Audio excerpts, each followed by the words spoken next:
گوادر کی بندرگاہ پاکستان کے دفاعی، معاشی اور تجارتی مفادات کے اعتبار سے ویسے بھی غیر معمولی اہمیت کی حامل تھی، لیکن پاک چین اقتصادی راہداری منصوبے سی پیک نے اسے وزیر اعلیٰ بلوچستان نواب ثناء اللہ زہری کے بقول پاکستان اور چین ہی نہیں پوری دنیا کے لیے ایک گیم چینجر بنا دیا ہے۔ اسی بنا پر بعض غیر ملکی قوتیں منصوبے اور بندرگاہ کے بے پناہ اقتصادی فوائد کو روکنے کے لیے سازشوں میں مصروف ہو گئی ہے۔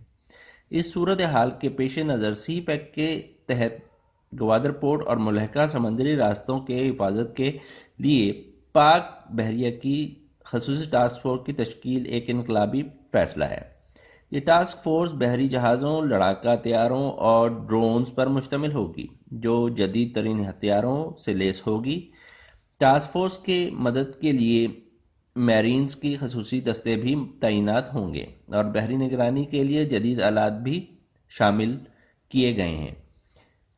پاک بحریہ کے سربراہ ایڈمرل ذکاء اللہ نے منگل کو میری ٹائم کانفرنس کے موقع پر ٹاسک فورس کی افتتاحی تقریب سے خطاب کرتے ہوئے کہا کہ اقتصادی راہداری کی سیکیورٹی میں پاک بحریہ کلیدی کردار ادا کرے گی۔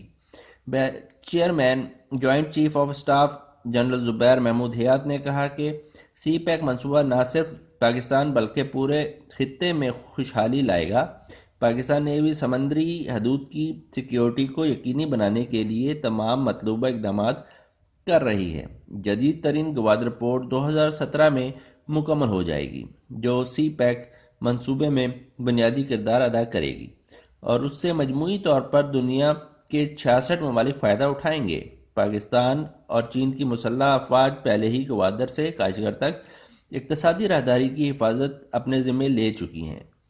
پاک بحریہ کی خصوصی ٹاسک فورس کا قیام اس سلسلے کا ایک اور مؤثر اور مستحسن اقدام ہے، جو پاکستان اور چین کے مخالفین کی منفی عزائم ناکام بنانے کی ضمانت ثابت ہوگا۔ پاکستان نیوی کے باریش فلیٹ کمانڈر وائس ایڈمرل عارف اللہ حسینی اپنے گائیڈڈ میزائل فریگیٹ PNS اسلط میں ہمیں بتا رہے تھے کہ اگر ہم پاکستان کی اہمیت کو سمجھ لیں تو کوئی پاکستان کو چھوڑ کر نہیں جائے گا، کیونکہ دنیا کی تجارت کا رخ پاکستان کی طرف مڑنے والا ہے۔ حسینی صاحب کی باتیں سن کر یہ ناچیز دل میں اللہ تعالیٰ کا شکر ادا کر رہا تھا، جس کی پاک ذات نے مجھے اتنی ہمت دی کہ مشکل سے مشکل وقت میں بھی میرے دل میں کبھی یہ خیال پیدا نہ ہوا کہ مجھے پاکستان چھوڑ کر کہیں اور چلے جانا چاہیے۔ پچھلے چند سالوں میں ایسے کئی مواقع آئے جب کچھ دوستوں اور عزیزوں نے اصرار کیا کہ پاکستان میں رہنا موت کو دعوت دینے کے مترادف ہے، اور حکمت اختیار کرتے ہوئے مجھے پاکستان سے باہر چلے جانا چاہیے۔ 2006 اور 2012 میں پاکستان سے باہر مستقبل کو محفوظ بنانے کی پیشکش بھی ہوئی۔ 2014 میں کراچی میں قاتلانہ حملے کے بعد پاکستان چھوڑنے کے لیے مجھ پر بہت دباؤ تھا، لیکن مجھے اپنے اللہ اور اپنے لوگوں پر بہت بھروسہ تھا، اور میں کہتا تھا کہ پاکستان ضرور بدلے گا۔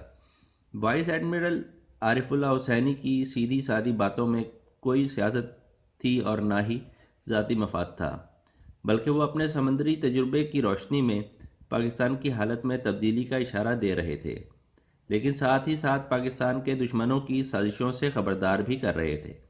دشمنوں کی سازشوں کا مقابلہ کرنے کے لیے گوادر میں سمندر کے کنارے 13 دسمبر کو پاکستان نیوی میں ٹاسک فورس 88 کا افتتاح کیا۔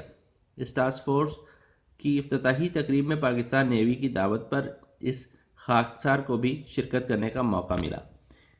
یہ وہ تقریب تھی جہاں مجھے صرف گوادر اور پاکستان کی بڑھتی ہوئی اہمیت کا مزید احساس نہیں ہوا، بلکہ مجھے امریکہ اور چین کا فرق بھی سمجھ آ رہا تھا، اور یہ بھی لگ رہا تھا کہ اس خطے میں طویل عرصے تک پاکستان کے حکمران طبقے نے امریکہ کے لیے جو خدمات انجام دیں، اب وہ خدمات پاکستان کے لیے ہندوستان کو سر انجام دینی ہے۔ افسوس کہ ہندوستان نے پاکستان کی غلطیوں سے سبق سیکھنے کی بجائے پاکستان کی غلطیوں کو دہراتے ہوئے امریکہ کو فوجی اڈے فراہم کرنے کا فیصلہ کر لیا ہے۔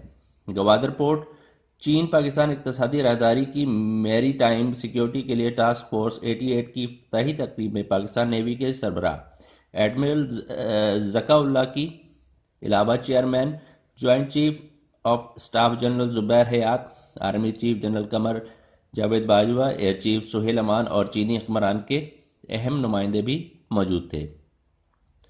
تقریب کے اختتام پر جنرل قمر جاوید باجوہ مہمانوں کی توجہ کا مرکز تھے اور وہ بڑی عاجزی و اپنائیت کے ساتھ شاہ صاحب مہمانوں کے خیر خیریت دریافت کر رہے تھے۔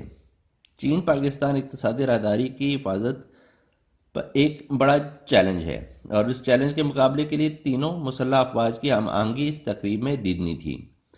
یاد کیجئے جب کچھ سال پہلے تک دہشت گردی کے خلاف امریکہ کے شروع کردہ عالمی جنگ میں پاکستان کو ایک اتحادی بنایا گیا، پاکستان کو اربوں ڈالر دے کر کہا گیا کہ اب ان ڈالروں سے امریکی اسلحہ خریدو۔ پھر پاکستان میں فوجی اڈے قائم کیے گئے۔ پاکستان میں ایسے بہت سے آپریشن ہوئے جن میں امریکی فوج بھی شامل ہو جاتی تھی، جس کی وجہ سے پاکستان کے لیے کئی مسائل پیدا ہوتے تھے۔ پھر آہستہ آہستہ پاکستان نے امریکہ سے اپنے فوجی اڈے واپس لے لیے۔ پاکستان آج بھی دہشت گردی کے خلاف جنگ میں مصروف ہے، لیکن اب یہ امریکہ کی نہیں بلکہ پاکستان کی جنگ ہے۔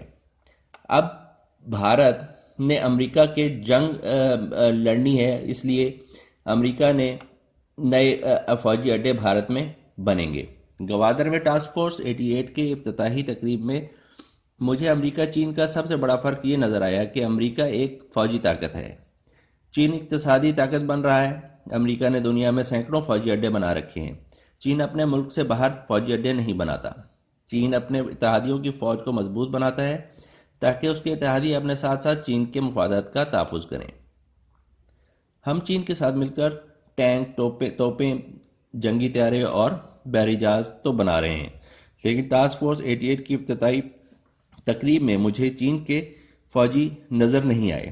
گوادر میں چین کے ماہرین بڑی تعداد میں نظر آتے ہیں، لیکن وہ گوادر کو اپنا فوجی اڈہ بنانے نہیں آئے، کیونکہ گوادر میں نیا شپنگ پورٹ، نیا ایئرپورٹ اور نئی صنعتیں لگانے آئے ہیں۔ یہ وہ فرق ہے جو چین اور امریکہ سے ممتاز کرتا ہے۔ یہ ایک ایسی خصوصیت ہے جو آنے والے وقت میں امریکہ اور بھارت کو بھی چین پاکستان اقتصادی راہداری میں شمولیت پر مجبور کر سکتی ہے۔ گوادر میں سی پیک میری ٹائم سیکیورٹی پر ایک انٹرنیشنل سیمینار بھی منعقد ہوا۔ اس سیمینار میں کچھ چینی اسکالرز کی تقاریر سن کر میرے علم میں بہت اضافہ ہوا اور مجھے پتہ چلا کہ سی پیک دراصل پاکستان کے ایک بڑے منصوبے کا ایک جزو ہے، اور وہ اس منصوبے کو ایک نظریہ قرار دیتے ہیں۔ اس نظریے کو چینی scholars one belt one road کا نام قرار دیتے ہیں۔ ایم ایس آر کی سیکیورٹی اس نظریے کے بہت اہم ہے۔ ایم ایس آر کی مطلب میری ٹائم سلک روڈ ہے، اور ٹاسک فورس 88 نے اس ایم ایس آر کی حفاظت کرنی ہے۔ چین کی آئندہ ترقی کا انحصار تیل اور گیس پر ہے۔ چین اور پاکستان کے حصول کے لیے اسے بحیرہ ہند میں ایک محفوظ آبی راہداری چاہیے تاکہ مشرق وسطیٰ اور افریقہ سے تجارت میں اسے آسانی ہو۔ چین کی ون بیلٹ ون روڈ میں ایک طرف وسط ایشیا ریاستیں اور افغانستان شامل ہے، جن تک راستہ سے پاکستان سے ملے گا۔ دوسری طرف بنگلہ دیش، برما اور سری لنکا کی بندرگاہوں میں بھی سرمایہ کاری کو جاری ہے۔ تیسری طرف سعودی عرب، ایران، عراق، شام، سوڈان اور یمن جیسے حساس ممالک کو بھی ون بیلٹ ون روڈ میں شامل کرنا چاہتا ہے۔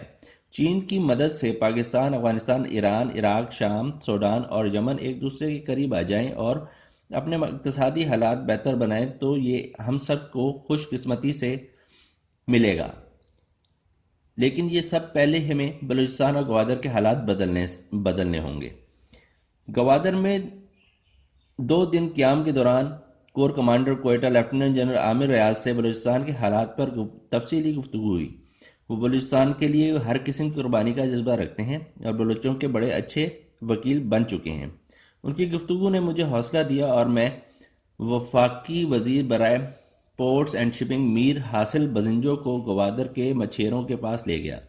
ان مچھیروں نے حاصل بزنجو سے کہا کہ پہلے ہمارے تقدیر بدلو، پہلے ہمیں حقوق دو، پھر ہم آپ کے ساتھ مل کر پاکستان کی تقدیر بدلیں گے۔ حاصل صاحب نے مچھیروں سے کئی وعدے کر لیے اور پاکستان زندہ باد کے نعرے لگوا دیے۔ مجھے امید ہے ارباب اختیار گوادر کے اصل باشندوں کے حالات ضرور بدلیں گے۔